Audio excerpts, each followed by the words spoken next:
Les points noirs et les comédons, les boutons, font partie de ce qu'on appelle l'acné. L'acné se définit par une production excessive de sébum. Ce sébum est de mauvaise qualité, il est trop abondant, il va se compacter, il va gonfler les glandes sébacées, il va s'oxyder et on va voir apparaître à la surface de la peau des comédons et des microkystes.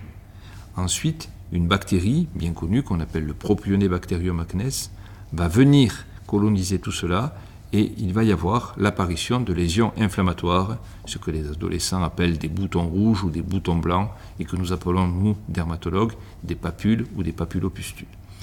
L'acné a donc ces deux versants, un versant rétentionnel avec ce sébum qui ne sort plus de la glande sébacée et aussi ce versant inflammatoire avec ces lésions donc remaniées par le Propionibacterium acnes.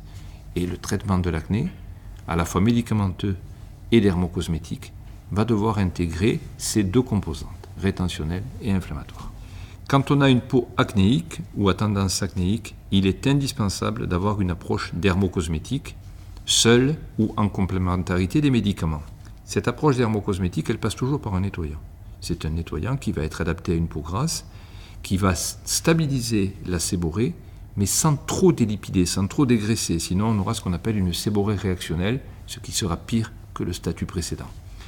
On pourra compléter cette approche par l'application d'émulsions séborrégulatrices et certaines de ces émulsions pourront également contenir des principes actifs qui vont aider à la désobstruction des follicules pilosébacés, c'est-à-dire à l'élimination des comédons.